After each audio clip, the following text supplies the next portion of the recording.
Okay, well, it's 1 o'clock. I'll go ahead and get us started. Welcome, everyone, to Living with Memory Loss. This is a community dementia education program of Alzheimer's San Diego. My name is Amy Abrams, and I'm the Director of Education here at Alzheimer's San Diego, and very pleased today to be co-presenting with my colleague, Sarina Barker, who is our Director of Family Services here at Alzheimer's San Diego. Hi, everyone. Happy to have you. Also with us here today is a social worker on our team of dementia care consultants named Ellen. Hi, everyone. We're so pleased to be joined by Ellen, who's going to be here providing additional support during the webinar. So if you see someone answering questions in the Q&A, sending out messages in the chat, that's Ellen. Here is our agenda for today. Before I'm going to turn things over to Sarina, I'm just going to give you kind of the lay of the land here. We will be talking about Alzheimer's disease and other types of dementia, the typical progression that we're likely to see, and the methods that are currently available for symptom management. We'll be talking about thinking now about kind of down the road, what you can be doing to be putting a good support system in place, thinking about those common challenges that people face in terms of communication with each other, with your support system, using memory aids, right? Those kind of day-to-day challenges of living with memory loss. We'll be talking about the legal and financial documents that you might want to be thinking about getting into place if you don't already, or revisiting them if you've already got them. And then we will talk about safety planning, so thinking ahead about potential issues like driving, wandering, right, household injuries, those types of things. And finally, we will certainly be talking about where to go for additional help and support, because there is a lot of support available. So Sarina, I'm going to turn over the remote. It's all yours. Thanks so much, Amy. Welcome, everyone. We're so happy to have you with us today. There's going to be a number of things that we're talking about. So as Amy said, if you're feeling like you're trying to take notes or you have more questions, just know that we have an entire team of social workers that are happy to support you and answer any questions after this class. So I'm going to go ahead and get started on the disease overview and the progression of symptom management.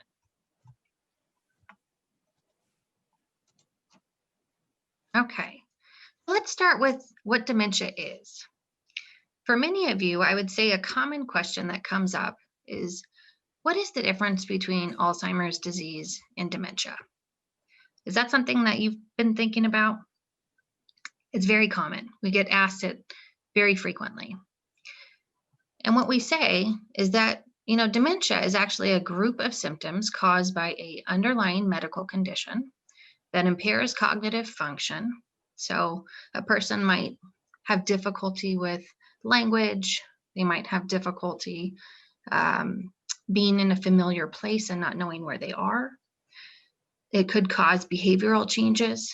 So we see more depression. We see social isolation. We possibly see someone becoming more agitated more easily. And we know that it interferes with normal activities. So we're going to talk more about that. But back to my original question about what is the difference? Dementia and Alzheimer's are both used interchangeably.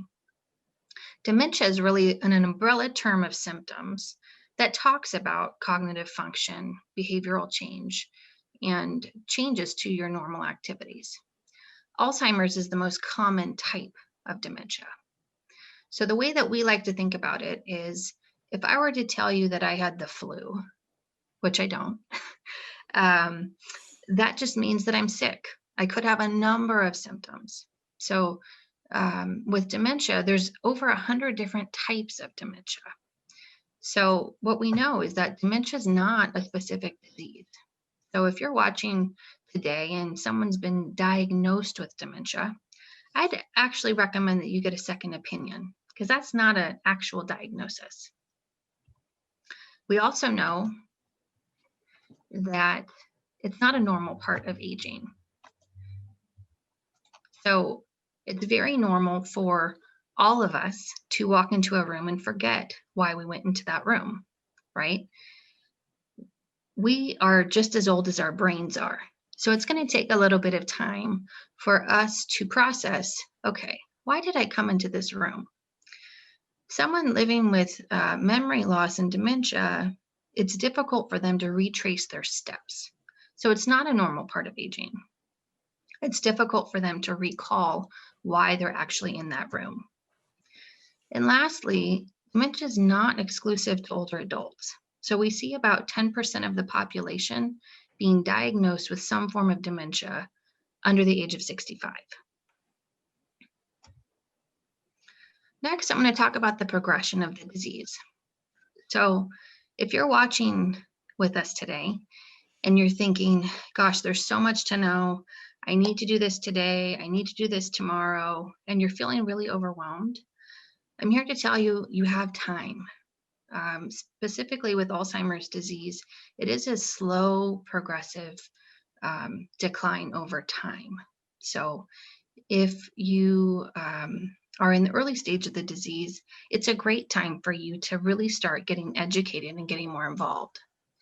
What we do see is that a person can live with this disease anywhere from 2 to 20 years. That's a really long time. I would say more commonly, the average range that we see with most of our clients is about 8 to 10 years, which I'm going to talk about shortly. And the other thing that you might find if you've ever Googled, good old Google, Alzheimer's stages, you might find that there's 7 stages or 9 stages, or just a lot of information out there. At Alzheimer's San Diego, we talk about 3 stages because we know that every person living with dementia is an individual person. This disease impacts each person differently. And just because someone has a symptom doesn't necessarily mean that they're in a particular stage. So I'm going to talk a little bit more about the 3 stages.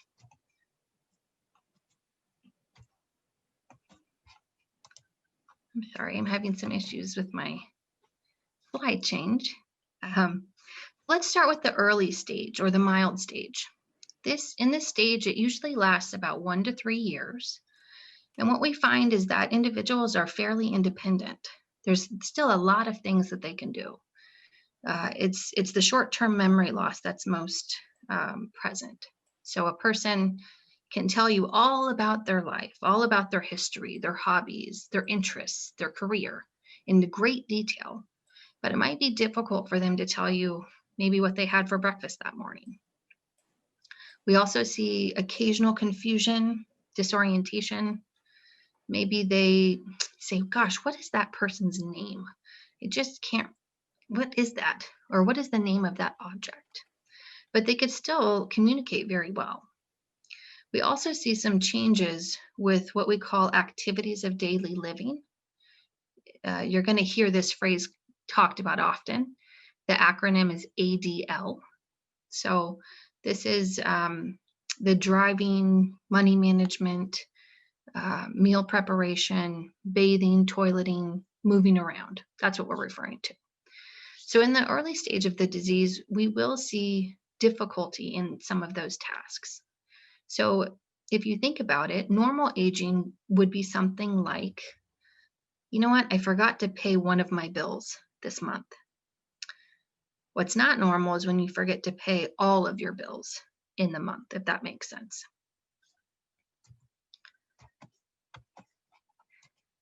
All right, next we're going to talk about the middle stage of the disease. In this stage, what we find is that it's actually the longest stage. It lasts about 6 to 8 years. And this is where we see people needing more assistance with the ADLs that I was just talking about. So a person might still be able to dress themselves, but they might need some coaching on how to pick out the right shirt or pick out the right pants. Maybe they can use the restroom on their own, but yet they get confused about where the bathroom is in the house. So over time, as this disease does progress in that middle stage, we will see an increase in memory loss, confusion, and disorientation. Language and communication goes from just forgetting a name to having difficulty fragmenting a sentence together. There's definitely difficulty with basic activities in the day. And of course, there are a number of safety concerns that start to arise, particularly around supervision and with wandering. We know that at any stage of the disease, a person can wander, but we definitely see more of it happening in the middle stage. Next, we're going to talk about the late stage of the disease. And in this stage, it lasts about 1 to 2 years. And this is where a person then becomes fully reliant on another and needs 24-hour assistance and supervision with all activities of daily living. Communication does become limited as well. And when we think about how powerful our brains are, right? Our brain is the core communication center to the rest of our body. What that means is over time, as the different lobes begin to become damaged, the brain can no longer communicate to the rest of the body in how to function. So it does become difficult to chew and swallow. And towards the end of the disease, it does become hard for your brain to tell your heart to beat or your lungs to expand. And we definitely see a reduction in physical activity and independent mobility as well. That's a lot of information real quickly to hear about the different stages. But the reason why we touch on all of that is because it comes up often. People want to know, what stage am I in? And so we do have classes specifically for each stage and for different topics. So if there is a stage in particular that you have questions about, feel free to give us a call so we can help you figure out, what class do I take next? Or when should I take our late stage class? One thing I will tell you is we do have a lot of information to give you. And as mentioned, you don't need to know everything today. You have time. So it is really important that you take your time to learn, because if you take too many education classes at one time, you might overwhelm yourself. And we don't want that. We want to make sure that you are walking through this journey, and we're right there to support you. Next, we're going to talk about managing symptoms. So the first topic is medication. So if any of you have been diagnosed with memory loss or with Alzheimer's disease, it's likely that you've been given one of these medications. Currently, the FDA has approved 4 different medications specifically for memory loss. The first one is Aerocept. The generic version is donepezil. So this one in particular is given in small doses over time. What I will say about all of these medications is that none of them actually cure the disease. They do slow down the progression for 50% of the people who take them. What we talk a lot about with clients is that there are a number of side effects. So it's really important to work with your doctor if you're finding that the side effects really outweigh what you're seeing with the progression of the disease. That being said, it can be frustrating because you don't necessarily know if these medications are working until you get off of them. I've had a number of clients that have stopped taking them and there was no change. Others did, and then they did see a significant decline. So it really is a independent decision for yourself to talk about with your doctor. So we talked about Aerocept. The next is Namenda. The third is Exelon, and the fourth is Razidine. So I said that there are 4 drugs that are approved by the FDA. There's actually 5 here listed, if any of you caught that. The 5th one is actually a combination medication. What that means is instead of taking 2 medications that you have to remember, they've combined Aerocept and Namenda to form Namzaric. So it's just a way to take one pill instead of 2. The other thing I was going to talk about was a new drug that's actually under review with the FDA called aducanumab. I'm going to have Ellen spell that out for you in the chat in case you want to research it a little bit further. This drug in particular targets the reduction of amyloid plaque. And what that means is specifically with Alzheimer's disease, an accumulation of plaque in the brain is the hallmark of the disease itself. And so currently there's been some controversy on whether or not the studies that have been done are actually efficient. So 22% of the participants that were enrolled in the clinical trials did see a reduction in cognitive decline. So there was some success to that. However, the FDA did have some questions and they denied it. So it's now under appeal again, and hopefully we should be getting the results or some type of decision come March 2021, which is really exciting. There is some controversy with this drug in particular. The main one is how expensive it is and whether or not Medicare would cover the cost of the drug itself. And also for all the people who were enrolled in the clinical trial, they received a PET scan. A PET scan is currently not covered by any insurance, and it is very expensive, some thousands of dollars. So it's really unclear how we would figure out who is eligible to take this new drug and who would pay for it. Because as the consumers, right, we don't want to fork out a ton of money for something that, we're still trying to figure out its efficacy. So more to come on that, but hopefully we'll have more information in March. The other thing we talk about at Alzheimer's San Diego is behavioral interventions. So medication is actually not the first thing that we suggest when we talk about managing symptoms. I will say that behavior is a form of communication, right? All of us express something when we have a behavioral change. Amy talks a lot about this in one of our other classes, Coping with Personality and Behaviors. And what we really talk to families about is, how do you address the trigger? What's triggering that person? Could it be a noise? Could it be a document? Could it be you? Maybe you're the person triggering the individual living with dementia. And you intend to be helpful, but maybe it's not helpful. Rest assured, we do have some techniques for communication, ways to modify the environment, and just create a comfortable setting where an individual can still live independently, though they have this disease. And lastly, we talk about caregiver support.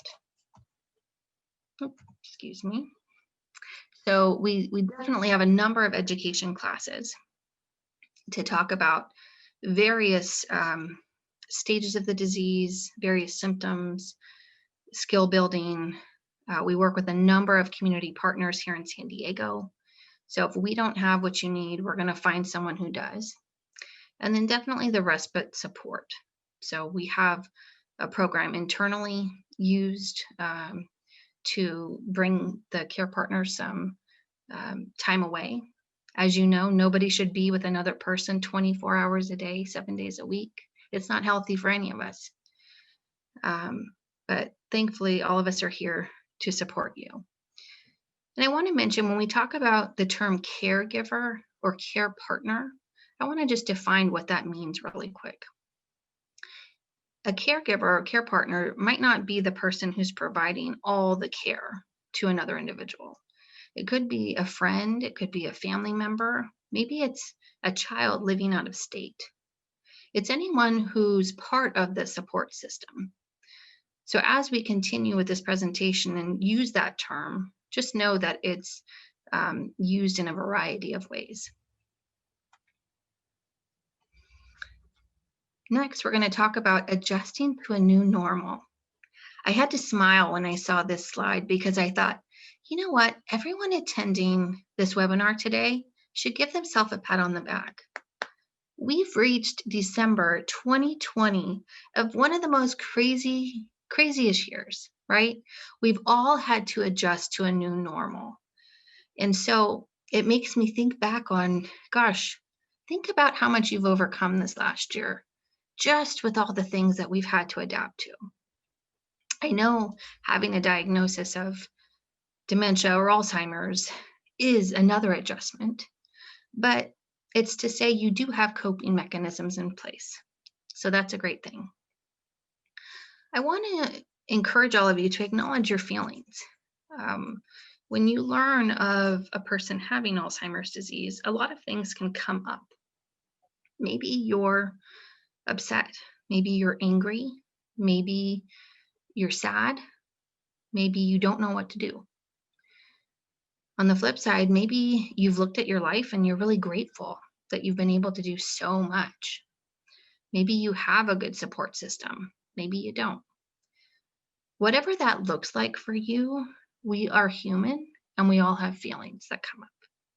It's normal and it's completely okay. Our team has heard, I want to say of everything, but I don't want to be naive. But we've definitely worked with a number of people with the variety of feelings that they have. It's also really important to give yourself time to adjust. This is a new normal. Things will have to change. Maybe not as quickly as you think, maybe faster, who knows? Every person is different with this disease. And it's important for you to give yourself some grace and give yourself time to figure out, okay, how are we going to make this work? It's also really important to be flexible with the changes and adjust your expectations. We're going to talk more about this when I refer to communication, but it's important to give yourself just a moment to adapt. We also want to practice patience and forgiveness with yourself and with others. If this sounds very social worky, that's because it is. Yes, patience. We all need more patience, don't we? And it's okay to not be okay. We also encourage educating yourself and others. You know, so often I hear of difficult family members or people in someone's life who just don't get it. Or maybe they're trying to push their agenda, right? And it's not helpful.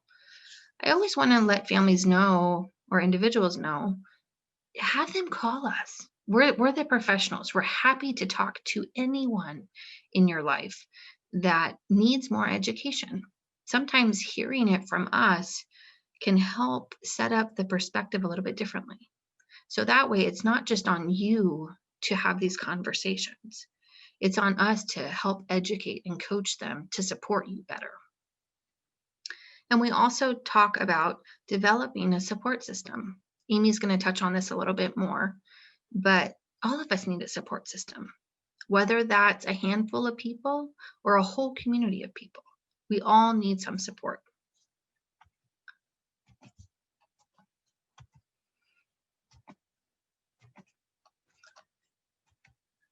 Okay. So we'd like to bring Ellen back on.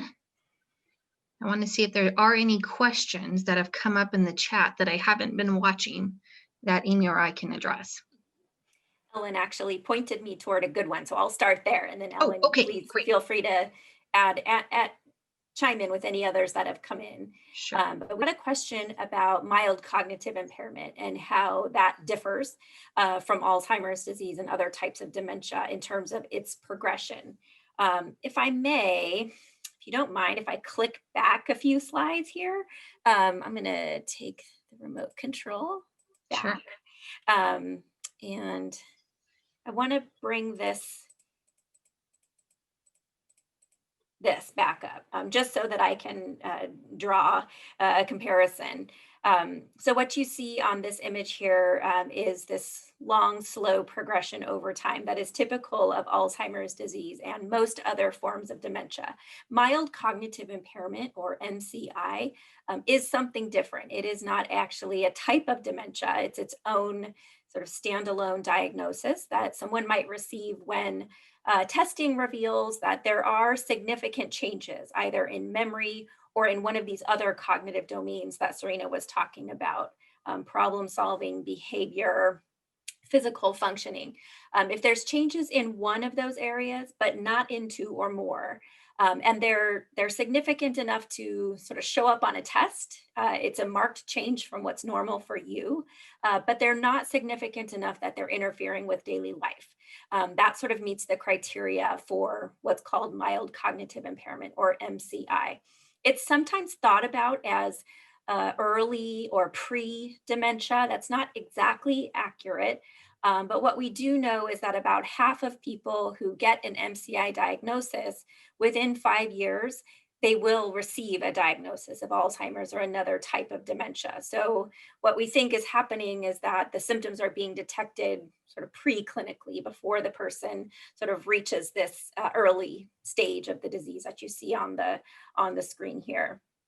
So about half of people with MCI, as I mentioned, within 5 years will receive a diagnosis of dementia, and then we could expect this similar progression. But about half of the other half will not.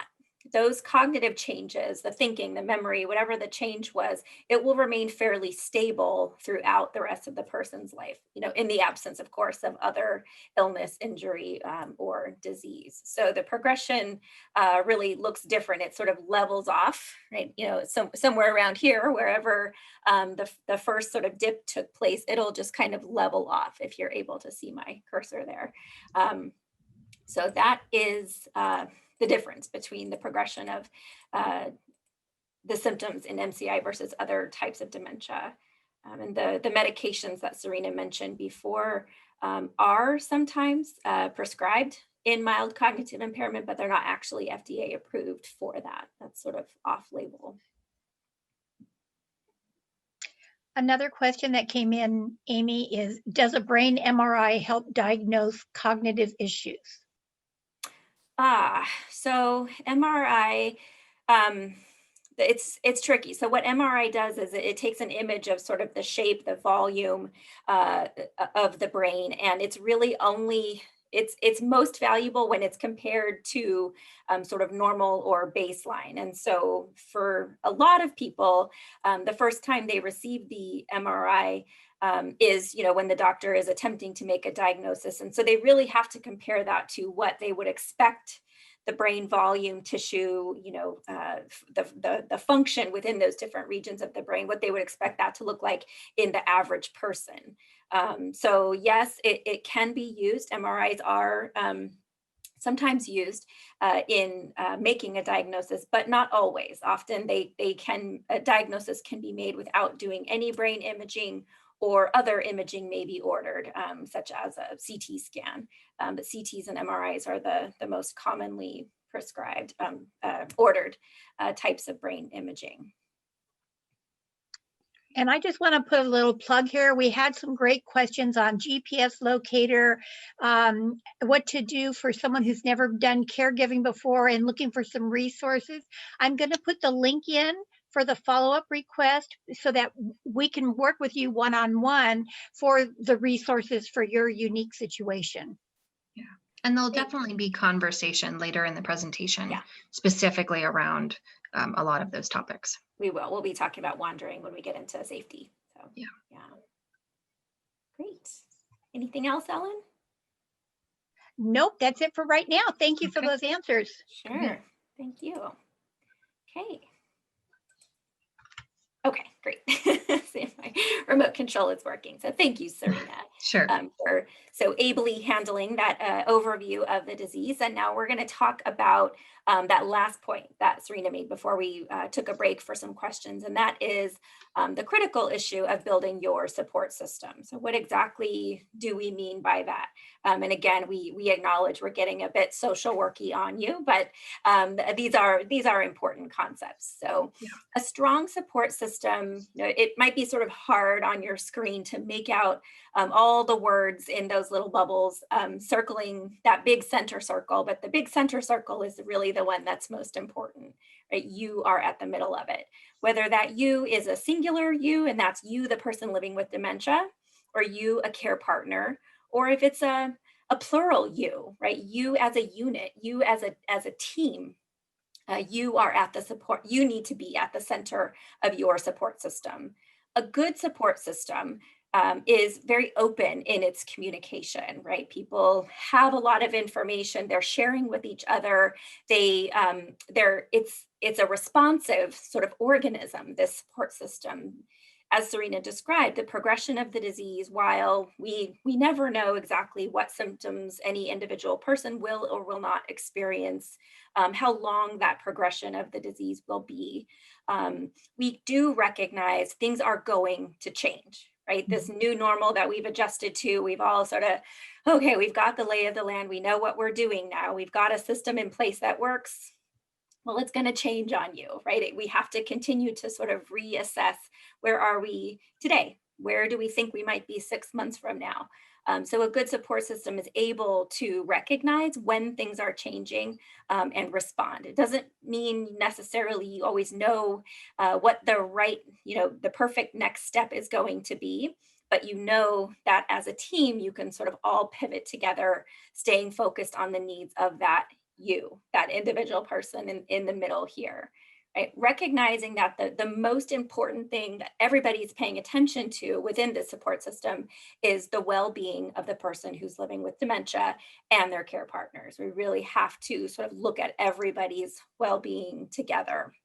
So some of the types of supports that we've laid out here in this diagram, your healthcare providers, your legal and financial advisors, people who have given you advice in the past, or potentially these could be new advisors that you look for now.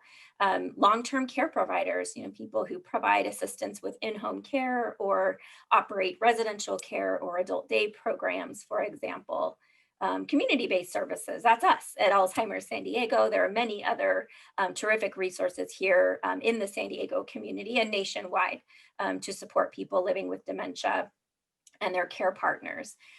Your family, your friends, other members of your natural support system. What we mean by that are sort of the people that are naturally just sort of already in your life, your neighbors, the people that attend your church or your congregation, your book club members, right? The kids down the street who check in on you, whoever that might be. These are all potential members of your support system. So what can we do to strengthen that support system? First, it seems so obvious, but it's one of the hardest things for all of us to do, and that is to ask for help when we need it, right? I probably ought to add there to accept help when it is offered of you. And I think one of the hardest things for a lot of us is to accept an offer of assistance that's just sort of general and open-ended. What can I do to help? Right? Most of us are going to say, nothing, I'm fine. Not because we don't want or need the help, but because we can't think of anything in that moment, right? It's sort of hard to wrap your head around that. So we really suggest that you think now. I hope that's one of your major takeaways from this program, is thinking now about the type of help you think you might need, the things you'd benefit from having a little help with right now. Could that be grocery shopping or walking the dogs, or just spending time, some social interaction, right? Think about those things that you would benefit from, so that the next time someone asks you, you have an idea, right? Everybody loves to be a help. We all sort of thrive on being of service to other people, being a support to other people, but most of us just don't know how to help our friends, our neighbors, our loved ones who are experiencing the challenges of dementia. So help your helpers to help you, right? By being willing to tell them what it is that you need. Stay connected to those folks. This is, very challenging in our current environment. Staying connected to people and activities that you enjoy is harder today than it was a year ago. We certainly hope we're turning that corner and things are going to change, but maintaining those social contacts, family contacts, the members of that natural support system, right? Don't let those relationships drift away.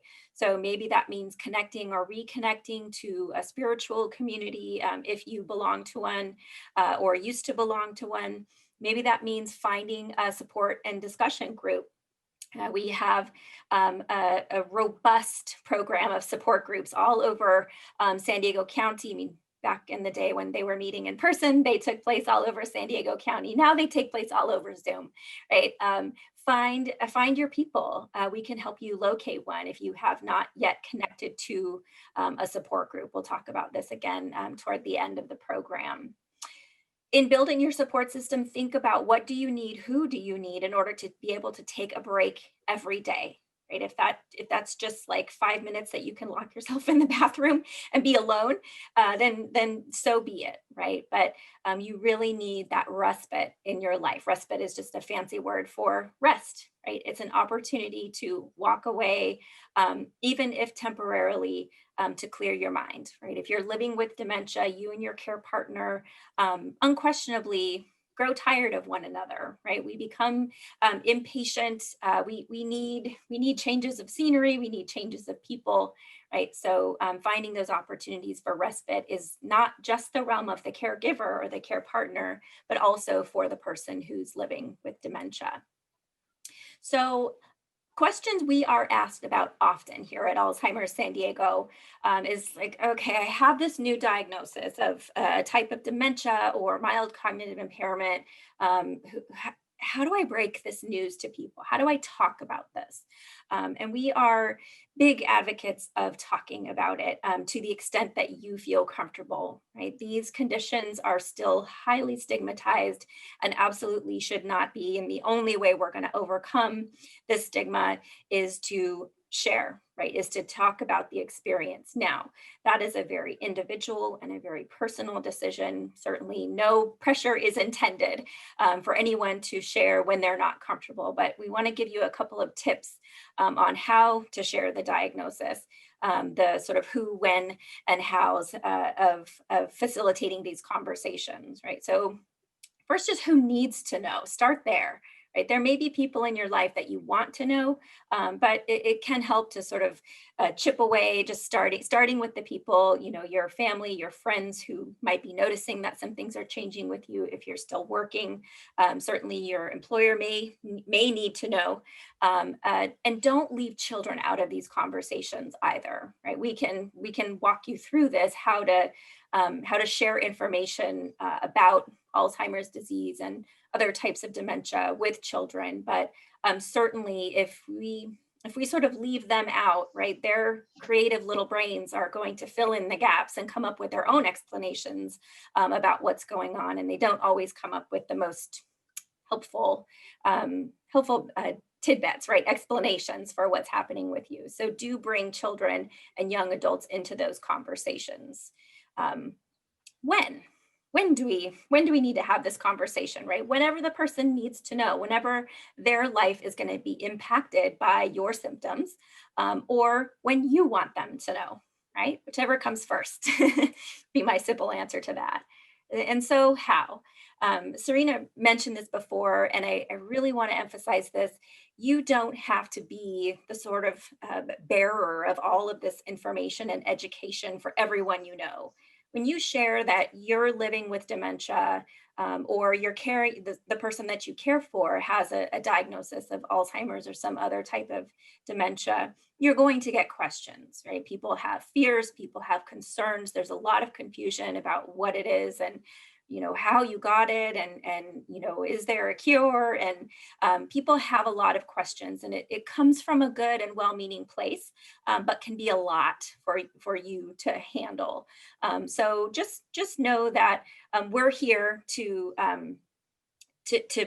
be the arbiters of that education, right? We can connect folks to resources on our website. We can send them written material, right? You don't have to sort of bear all of the burden of that. Most people like to have this conversation if they can in person, right? That's pretty tough to do these days. It might need to be via Zoom or a phone call. It might need to be in writing. Some people just put it right out there and put it on social media and put it in their Christmas card, right? This is a very personal decision, and there is no right way to do it, and there's no wrong way to do it either, right? Just recognize that you don't have to provide all of the information and support to everyone that who's impacted by your diagnosis or by the person that you care for by their diagnosis. So I want to just put this out in the chat, if I may. If you haven't found that little chat box yet, go ahead if you feel like it, and open up that chat box and tell us, if you're a person who's living with a diagnosis of some type of memory loss, have you shared that diagnosis with other people in your life yet? And what kind of a reaction have you had? If you're a care partner to somebody who's living with memory loss, have you shared this information with other people in their life or in your life? And have you gotten support? Have you gotten questions? Have you gotten any surprising reactions? Or if you have not yet shared this information, what's holding you back? What concerns do you have about sharing with other people? Go ahead, and if you're so inclined, just drop a quick note in the chat. Yeah, so often I'm thinking about children in particular that comes up where parents will say, I just don't want to burden my kids. They have their own life, they're busy, and I don't want them worried about me. Yeah, I hear that a lot too, that I'm worried about telling people because there is no cure, right? And so it sounds like really scary. It sounds like a scary business, right? It's certainly an understandable feeling. Mhm. Anyone feel comfortable sharing that? I think the other thing too is I have a client who she actually went out and told all of her friends, and they didn't believe her. Someone just wrote that in the chat. Oh, actually. did they? Oh, Yes. And I was just going to yes. say, thank you for sharing that, Sarina, because it is such a common Happens reaction all the time. to mention that. But boy, and it's really difficult for you as the person living with symptoms. It's sort of this funny coping mechanism that people have, right? I've received a diagnosis of Alzheimer's disease. What? Your doctor is overreacting, right? We all have memory changes as we age, and you're no different, right? Yeah, and it's very, makes people feel very sort of invisible. Yeah, and it's exhausting. How do you convince someone that your brain is changing every day? Right. It's I know this client in particular, she just got so frustrated and she said, I'm trying to share this with you. And yeah, it's Right. just hard. Yes, that is hard. Yeah, I guess we ask you to have. Remember, Sarina was talking about forgiveness and patience, not only with yourself but with other people. Know that you may not always get the reaction you need, the response that you need, the support that you need, but usually people will come around. Right? Yeah. And sometimes too, people might already have an idea that something's changing and they just haven't said it to you yet. Yes. So we hear Yes. that too.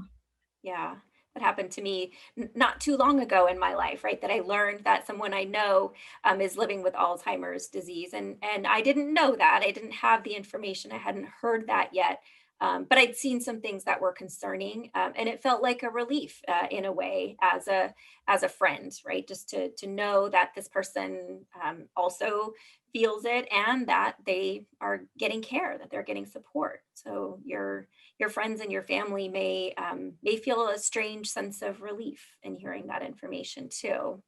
Yeah. Great. Well, thank you, everyone. Thanks for sharing your experiences with us. I hope that it helps to know sort of whatever reaction you get or got, you're not alone. Okay, Sarina. Great. So next we're going to talk about coping with daily challenges. Give me a moment if I There you go. take over the mouse. Okay. So changes in communication. I want you to think about yourself, and if you're supporting someone living with dementia, or if you have someone supporting you, how long have you known them? How long has your relationship been? I would imagine for most people, especially if you're a spouse in particular, right? You've been married maybe 40, 50, 60 years. And what we find is that in any relationship, two people communicate the same way throughout their entire relationship. But when it comes to having this disease, communication will change. And it's important to adapt to that. Otherwise, you might find yourself arguing a little bit more, maybe getting frustrated with one another. And really, both people have good intentions. They're just not communicating well, right? One person's going right and the other person's going left. So what we know with communication is that individuals with dementia do have trouble finding the right words when they're speaking. It's really important to ask the person, what do they want? Do they want someone to give them the answer? Would that be helpful? Or will it make them more frustrated? Do they just need a little bit more time to figure out what they're trying to say? Or maybe a different way of saying it? You should really ask your person. Everybody has a different personality, and some people might feel supported when you give them an answer. Other people might feel like you're dismissing them or belittling them in some way. We also know that the meaning of words will change. So it's really important, if you are having difficulty with communication, maybe try and use a visual cue. So you can point to an object, or you can use your hands to talk about what it is you might be referring to.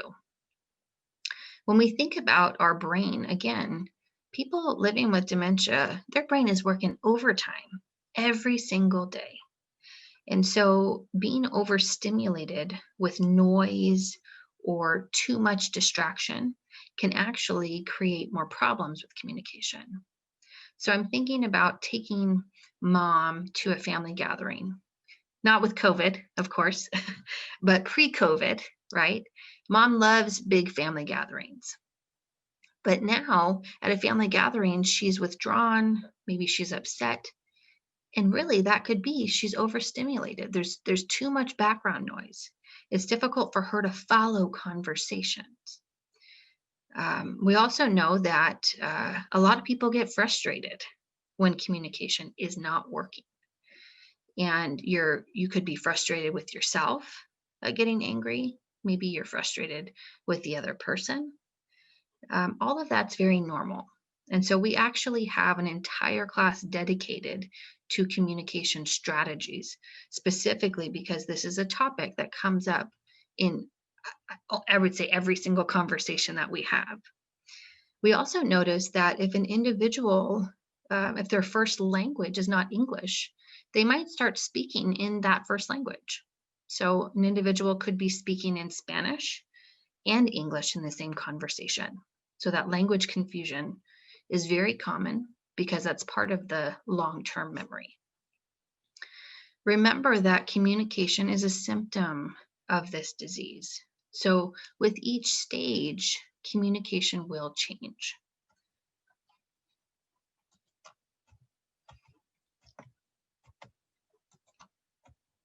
Okay, so how do we set ourselves up for success? Well, first, if any of you ever talked to someone who speaks very quickly, someone with dementia can actually get really frustrated or more confused, because most people with dementia might miss every fourth word. So if that fourth word is a noun, you can imagine how confused a person can get in conversation. So it's really important to talk slowly, speak clearly, give them time to process what you are talking to them about. Take your time. So often we're rushed to ask the hows, the whens, the whys, and get to the bottom of things. And that's not helpful. That can actually create more confusion and discomfort for someone living with this disease. We also encourage adapting to the physical environment. My colleague actually wrote a beautiful blog that I encourage all of you to read on universal design. I'm going to ask that Ellen puts the link to this blog in the chat box in case you are interested. But it talks more about how can you simplify the environment? How can you make it easier for a person living with dementia to be independent, to feel comfortable in their own home? There's a number of things that we can do that really are simple. It doesn't take a lot from us. But until you know and until you start looking around at the environment, you might just be doing things the same way that you've always done. We also know that repeating things as often as needed is really important. So if someone asks you a question, or I'm sorry, if you ask someone a question and their response is what, you might repeat that question the same way. But if they ask what again, we might reframe it in a different way, right? As humans, we could say the same thing in 10 different ways until we know that a person understands what we're trying to say. But unfortunately, with dementia, that's not helpful because as the person is trying to process and understand your question and formulate a response, you're now asking them a different question. So it's going to frustrate that person because you're not taking the time. And you can become frustrated because you don't have the answer. So these are the small techniques that we talk about in our communication strategies class that are easy. They take time, right? All of us communicate in different ways. So communication is something that we have to practice every single day. It's not a muscle that just happens and it's easy for anyone. You have to work at it. And you know what? If it doesn't work out, that's okay. Take a deep breath.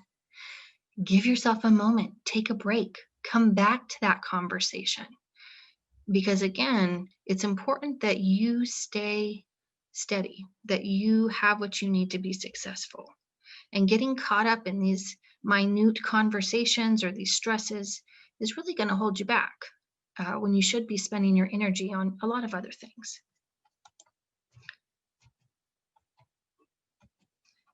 Okay. So next, we're going to talk about daily tasks. So for someone living with dementia, excuse me, routine is very important. So creating a structure in one's life that's easy to follow, easy for them to complete every day. Just because someone has dementia doesn't mean that they're not intelligent, that they're not capable. And so if we can set up that environment and that structure for them to be successful, they're going to be so much happier, and so are you. We also know that finding meaningful activities is extremely valuable for all of us. What that means is when you look back on a person's life, where did they find value? What was their skill set? What did they do to contribute to the world, to the household? Where is that value coming from? And how do you adapt all of those skill sets into their reality now?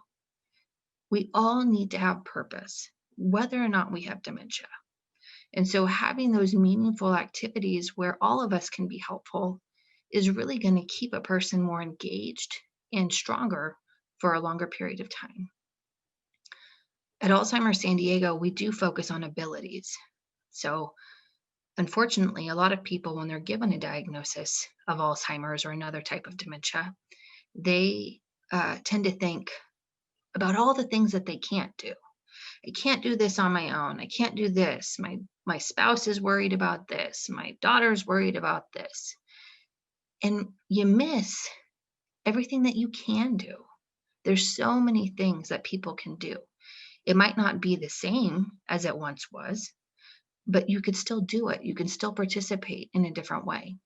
This is what we mean by adjusting your expectations, adapting to this changing environment. Remain flexible and forgiving as things change. You know, everyone is doing the best they can. I'm going to say that again. Everyone is doing the best that they can. And so when you think about it that way, yeah, we are. We're doing what we can to survive COVID, this diagnosis, the changes that are ahead. And so it's really important to adapt to the environment, to the situation. Take breaks when you need them. You know, as Amy said, none of us should be together 24 hours a day, 7 days a week. We're not designed that way. We all need breaks from each other. But more importantly, your sense of humor is probably the one thing that's going to keep you most successful. In the moment, things might not be funny, but I encourage you to laugh about it later, because humor is the only way to really get through a lot of these challenging times.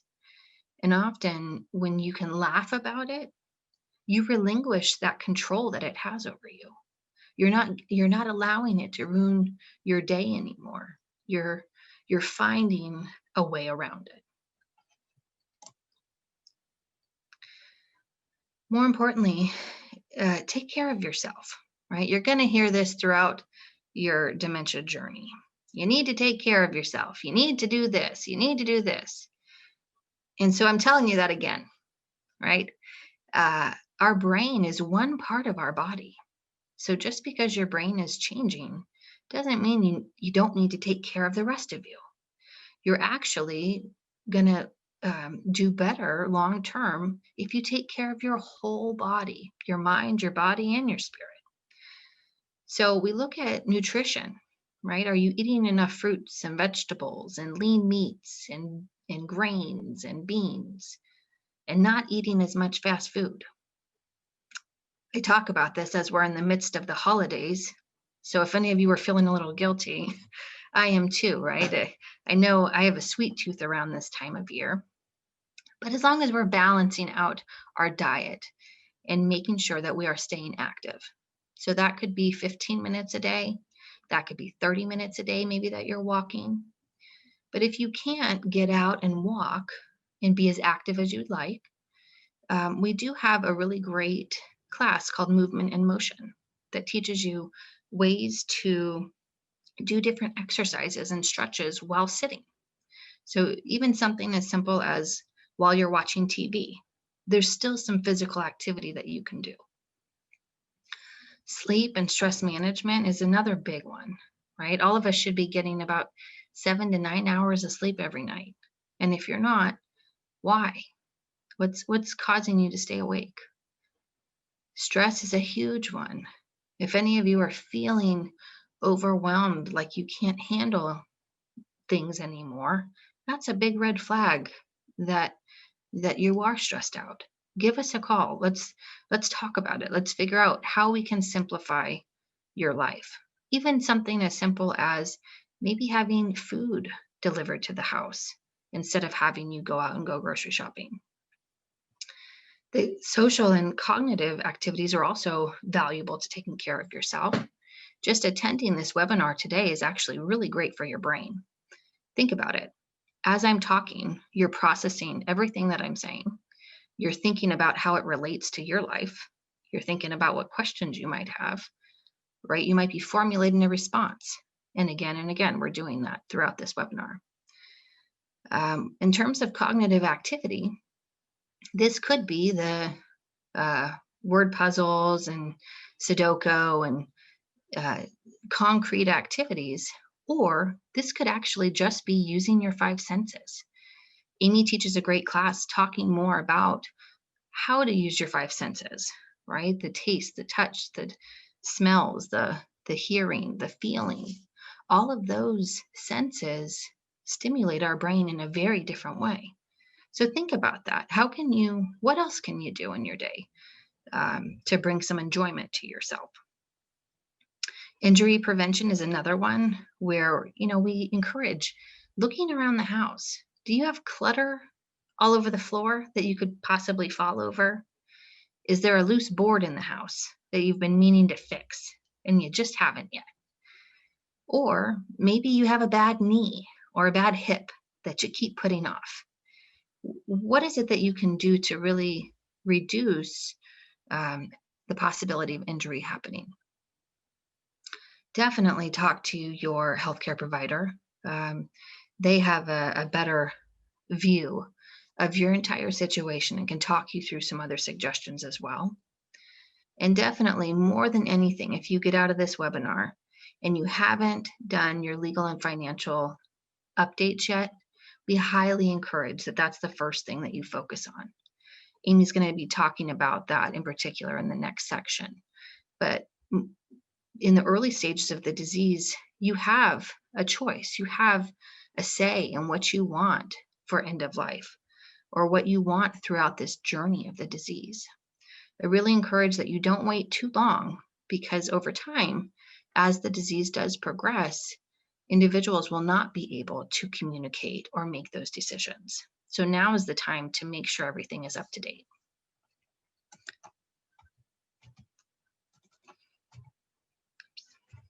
Okay, let's bring Ellen back on and see if there are any questions about building your support system or coping with daily challenges. They tie in, especially to what you first talked about. These two questions came in back to back. Person said the person she's caring for has been purchasing strange items and sexuality has increased the need to touch. Is this normal? The next person asked, what are the advantages of having a diagnosis? And I felt those could really tie together well. So if you would like to answer that, that would be appreciated. Yeah, I'll start with the advantages of having a diagnosis. That's okay, Amy. Yeah, please. As Amy had mentioned before with her friend, a lot of people experience changes and they don't really know what's happening with their mind or with their decision making. And so having an actual diagnosis does bring some clarity, but it also gives individuals an opportunity to participate in clinical trials, to have a say and have a conversation about what it is that they want. There's a lot of difficult conversations to be had that families don't have until someone gets a diagnosis. So that would be my feedback. I don't know if you want to add anything, Amy. Well, no, I won't add anything to that, but I will sort of tie in an answer to the other question, which is related. So yeah, having a diagnosis, this is a question we get a lot, and actually having an understanding of what type of dementia the person has is really helpful, because they're all different. So the progression will look different. The types of symptoms the person may experience are going to be different depending upon the region of the brain that is impacted. So changes to impulsivity, decreased inhibition, those examples that were given in that question, right? Those indicate to me, just sitting here, however many miles away, sound like damage in the frontal lobe of the person's brain. Right. And yes, those types of changes to impulse control and decision making and judgment are to be expected if we know that the person is living with a type of dementia that impacts the frontal lobe. So to Sarina's point, knowing sort of what you're dealing with, right, what to expect in terms of the realm of symptoms and what the progression might look like really helps people plan in a more kind of careful and thoughtful way. Well, and you don't take it as personal either, right? If you know that this is something that the person can't control, it's something that's happening in their brain, it gives you a moment to say, okay, this is not them, it's their brain. And that is a universal truth, regardless of the type of dementia that it is, if it's the frontal lobe or not, that's impacted. Learning not to take what's happening personally, whether you're the person living with the disease or you care about someone who is, learning not to take these symptoms personally and to recognize them as being symptoms is critically important. Yeah. Thank you. Oops, gotta take the remote control back. Okay. I will keep us moving here.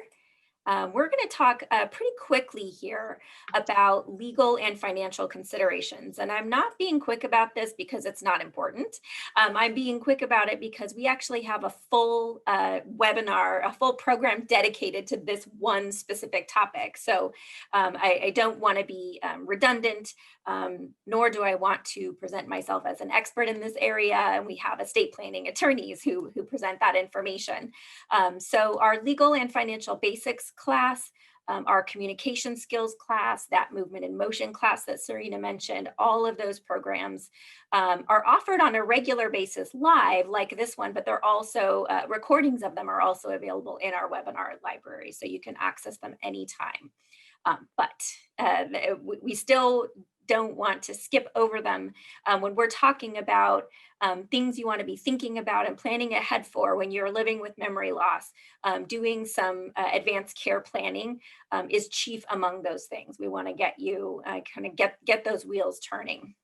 What exactly is advanced care planning, right? The whole idea here is that we're keeping your definition of quality of life in mind, right? Having a physical quality of life for most people means being as pain-free as possible, being comfortable. An emotional quality of life, what does that mean to you, right? The people, the activities, the places that sort of fuel your spirit. A practical quality of life, right? Having access to things that make you comfortable, foods that you enjoy, your pets, if that's something that's important to you. And of course, a spiritual quality of life. What's important is that you spend some time now thinking, reflecting on what quality of life means to you, then get it down on paper, right? These advanced care planning documents, things like power of attorney documents, the whole point of these documents is that you're going to continue to live your personal definition of a good quality of life long after the disease has progressed to a point where you may not be able to clearly communicate your needs and your preferences. So planning ahead for quality of life means we've done some thinking and some reflecting. We've put it down on paper, we've done the documentation, and then most importantly, we've talked to people about what's in those documents. Right? Don't name somebody to be your durable power of attorney, for example, and not tell them, right, that you've tasked them with this responsibility. So a quick look at the key documents here. The durable power of attorney, this is the document that names someone else to, or it could be two people. We recommend that it be one person. The person is your agent for power of attorney for asset management and for healthcare. These are two different roles. They can be filled by the same person, or two different people can be named to do this. So a power of attorney for asset management, this is somebody who, while you are alive, this is a document that's only in effect while you are alive. This is someone who can pay your bills, right? Sell property, make decisions about living arrangements, for example. Your power of attorney for healthcare is a medical decision maker. Some states refer to this as a proxy, but in California, we tend to use power of attorney more often. So these folks are named in a document by you, right, to be somebody that you trust to make those decisions on your behalf. The documents themselves do not need to be drafted by an attorney. There are simple forms that can be downloaded off the internet, or we can get you these tools that are signed and witnessed, and they are valid. It doesn't have to be drafted by an attorney, but certainly if you're going through the sort of larger estate planning process, getting a trust in place, for example, updating wills, trust, other types of key documents, then the advanced healthcare directives, the power of attorney, and those detailed instructions for your powers of attorney will be included in those estate planning documents. So the Advanced Healthcare Directive is the document that gives details to your power of attorney about what you do and do not want with regard to healthcare, end of life care. Even sometimes you can put in directives about what you want in terms of death care or after death care. But do be aware that the power of attorney document applies, is active only while you are still alive. You're giving that person power. Power of attorney. The will or the trust, right? These are the documents that clarify what is to happen to your belongings, real estate, cash, right? Other types of accounts.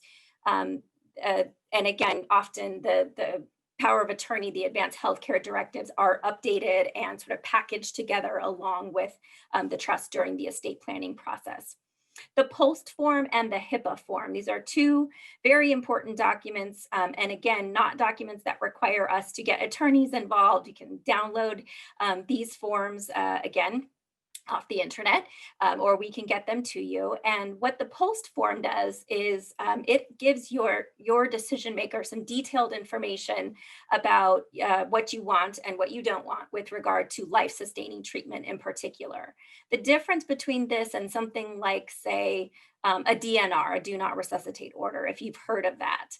A DNR order is specific to the issue of CPR, and it's specific to a particular place, right? You fill out a DNR when you are hospitalized, for example. A POST form is a more comprehensive, holistic document. You fill it out, you bring it to the doctor's office, and then you and your physician have a conversation about it, and they sign it. It's a standing physician's order that applies everywhere, at home, in a hospital setting, or certainly even in a residential care environment.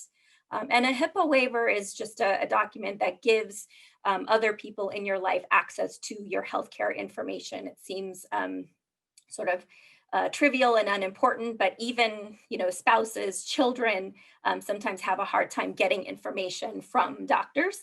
So when you're thinking ahead about advanced care planning, think about who it is that you want to have access to your health information, to be able to share information or to receive it, and make sure that you've got the proper documents signed. We also would be remiss if we didn't talk about frankly, sky-high cost of long-term care. Long-term care meaning non-medical in-home care, adult day programs, assisted living, memory care, right, residential care environments. Long-term care is incredibly expensive, and it's really important that everyone be aware that Medicare does not pay for long-term care. Medicare is health insurance, and it's robust and it's comprehensive and it covers a lot of our health expenses, but it does not cover the cost of in-home care, memory care, residential care. Medicare is for medical services, not what's called custodial or non-medical services. So it's important that we think, that we learn about these options and that we think about what resources are going to be available to pay for them, or we start thinking now about potential benefits planning that we might be able to do if we don't have private resources to pay for these things. So again, I will leave this to other programs that we offer at Alzheimer's San Diego. We have a series of classes on the topic of care options where we get into the range of long-term care settings and what they cost and how they work. And again, I'll refer you to that legal and financial basics class where we talk about getting those key documents in place and thinking ahead about paying for the costs of long-term care. But most people are using personal assets and savings to pay for the cost of long-term care if they do not have a long-term care insurance policy. Once a person has a diagnosis of Alzheimer's or some other progressive form of dementia, they would not be eligible to purchase a new long-term care insurance policy. But if you've already got one or you're caring for someone who's got one, get that out now. Have a look at it. See what it covers and what's involved in getting a claim open, because too many people wait too long after paying all those years of premiums and don't open the long-term care insurance claim early enough to really reap all of the benefits that they've paid for. There are financial advisors, CPAs out there who can help you find ways. If you've got, for example, a home and that's your primary asset, there are tools out there that can be used to sort of get money out of the home or other investments so that you can use that as cash to help you pay for the costs of long-term care. And then finally, in brief summary, just want to recognize that the Medicaid program, which here in California we call Medi-Cal, as well as the Veterans Administration, both offer some long-term care benefits to people who are financially and medically eligible. So while Medicare and other traditional forms of health insurance don't cover those things, private assets or potentially benefits through Medi-Cal or the VA can help with some coverage.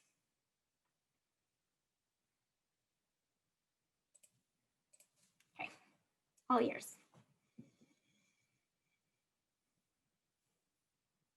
You're muted, Sarina. I'm sorry. Thank you. Okay, there you go. Okay. Oops. All right. So if you know someone who's living alone and has a diagnosis of dementia, or possibly if it's you, some of the things that we watch for is the ability to recognize danger over time. So this is something to definitely be mindful of. Again, in the early stage of the disease, a person can prepare food for themselves and do things independently, but over time, their ability to recognize danger will be reduced. So someone might leave the stove on accident. We know that taste buds can change. So a person might eat spoiled food and not know it. The ability to get help in an emergency also becomes a problem, because though our long-term memory knows, call 911 in case of emergency, the actual act of doing that is pretty complicated. I mean, if you break it down and think, you have to find the phone, first of all. Then you have to know where the 9 and the 1 are. Then when you call, you have to be able to answer all of those questions that a dispatcher may ask you. You may need to know how to unlock your front door and let law enforcement in. So over time, it does become more complex. We definitely see a history of disorientation or wandering, more so because someone's not at home making sure that the person has returned. And of course, there's an increase in confusion and agitation under any stressful situation.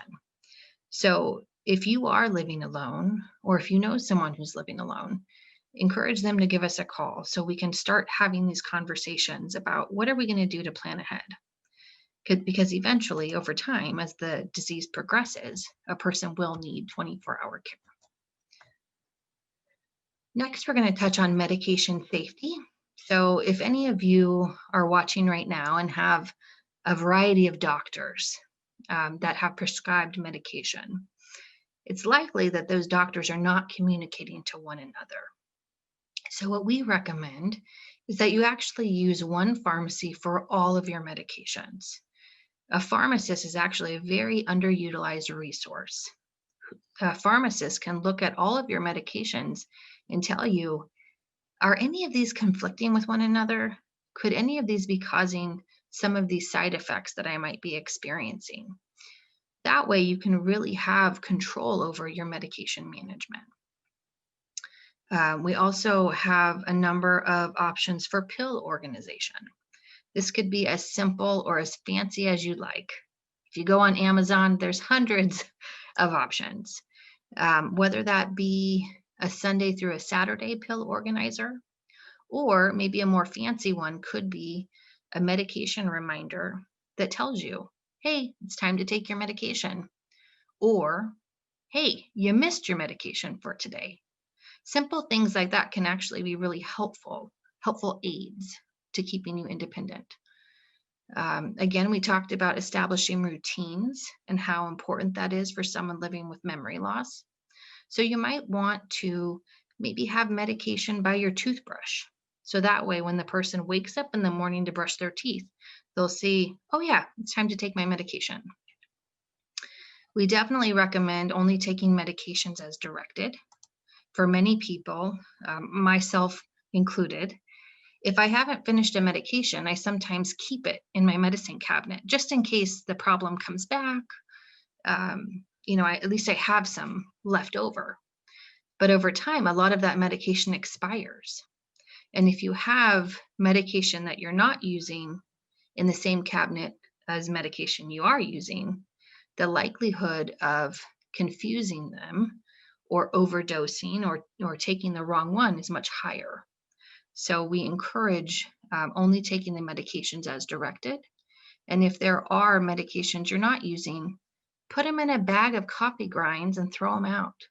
You're not using them. They're not helpful. The next topic is driving.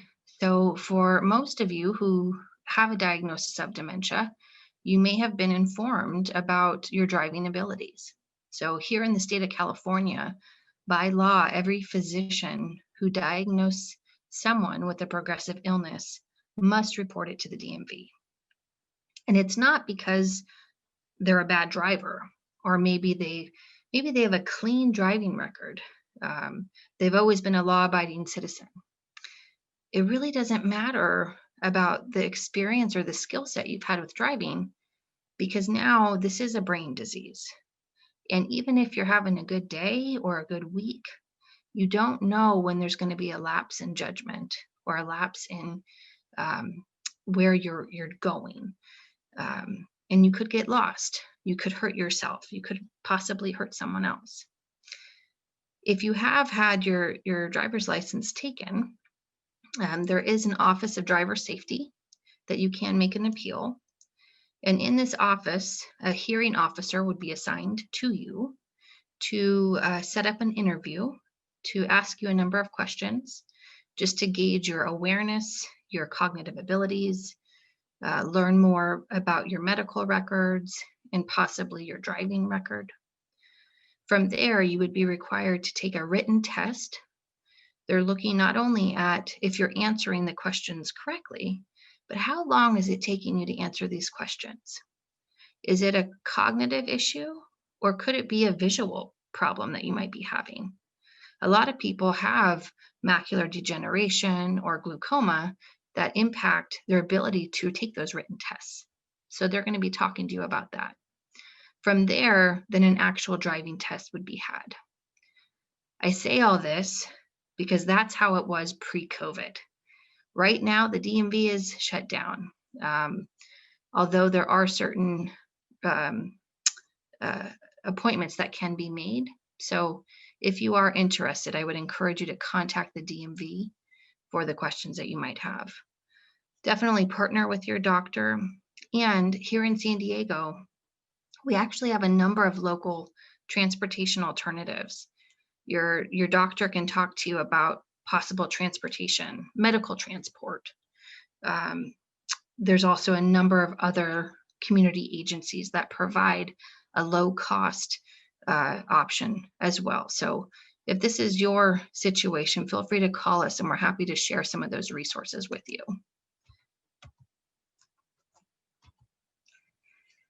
Next, I know someone mentioned in an earlier question about wandering. What we find is that 6 out of 10 people will wander sometime throughout the course of this disease.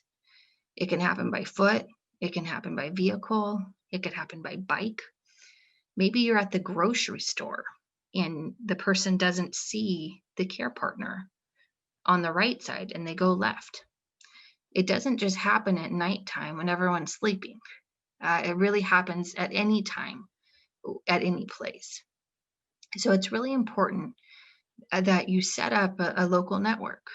If you're comfortable, maybe talk to your neighbors.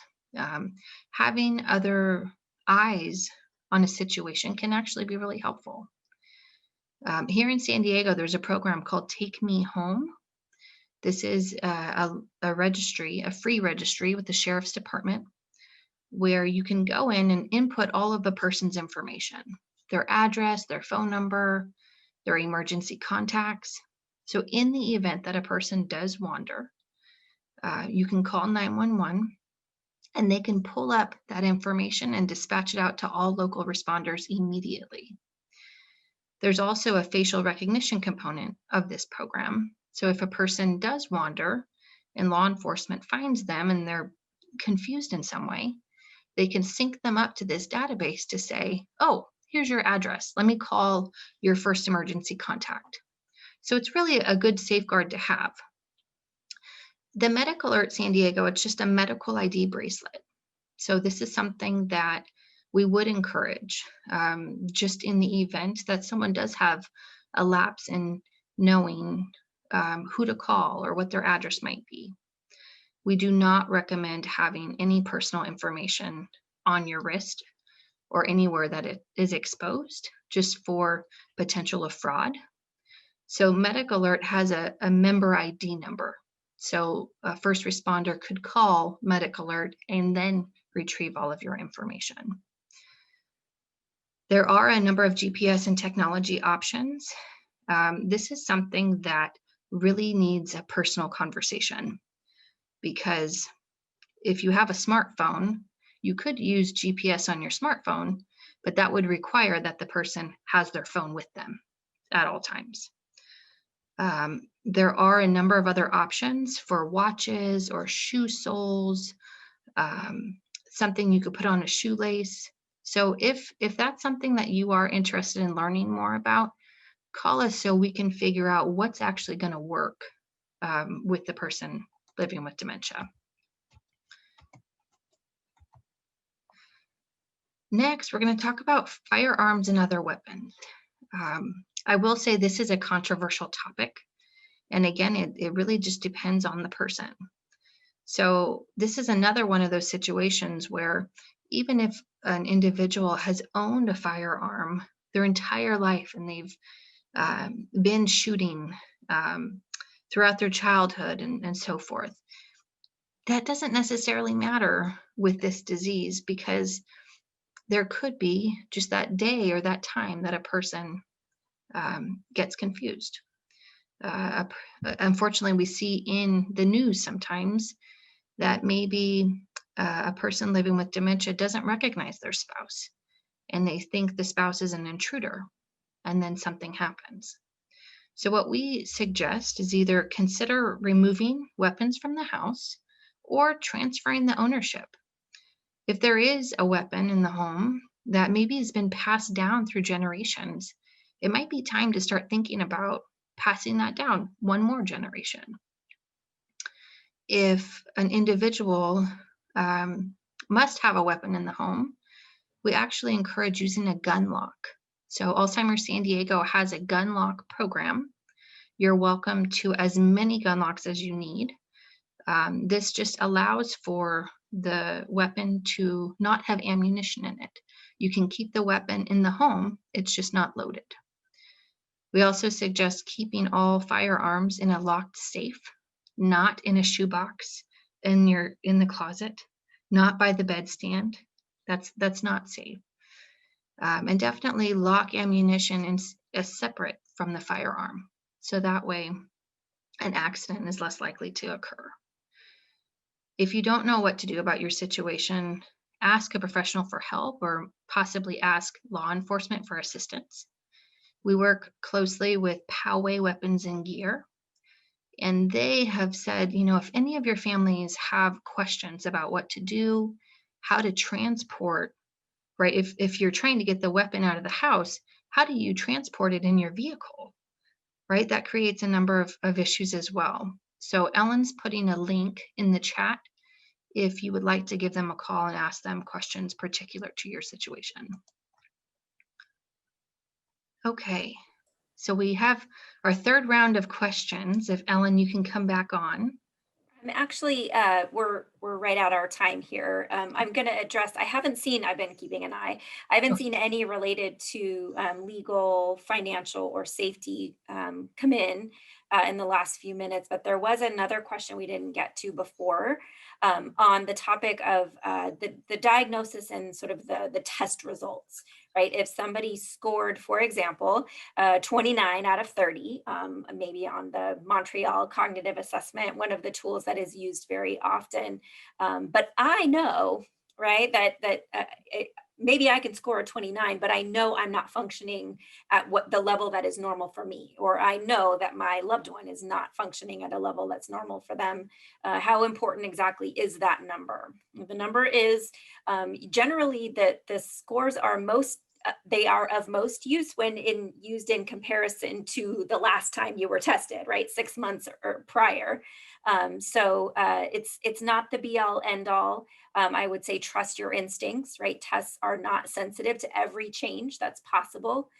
So if you feel that the test that was administered is not capturing the essence of what's really changing with you or with the person that you're caring for, keep asking questions, right? Ask for more. A screening test can only tell us so much. So I'm going to wrap us up here. Again, reminding you, encouraging you to ask for help when you need it and accept help when it is offered. A critically important skill we all need to learn to develop more strongly, but never more so than when you're sort of beginning the journey of living with memory loss. So we here at Alzheimer's San Diego are here to help. Right, we are just one of many great resources available here in San Diego County.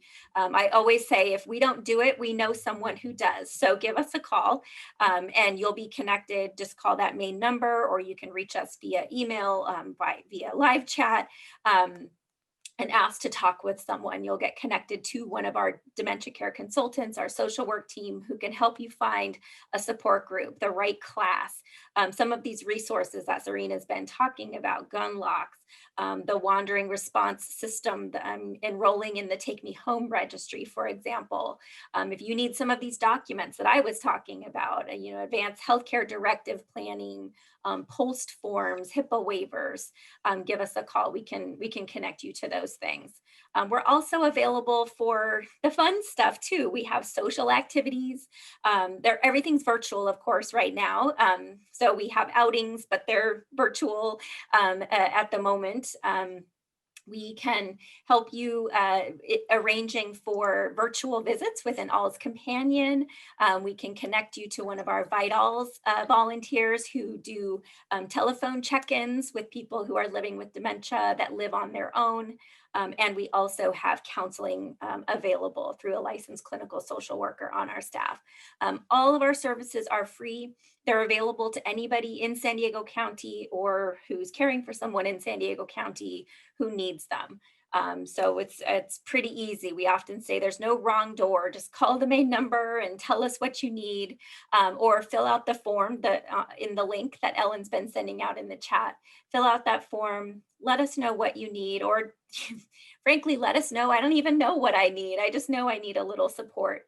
We'll connect you with one of the social workers on our team and we'll help you figure it out.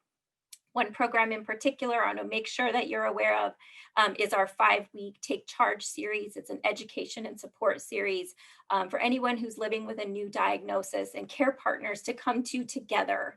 We're offering this series virtually now. Of course, it takes place via Zoom in small groups, and this next session will start in February. So give us a call or again, fill out that form that Ellen's filling out or sending out, and we can get you information about the screening process for Take Charge. So lots of information on our website.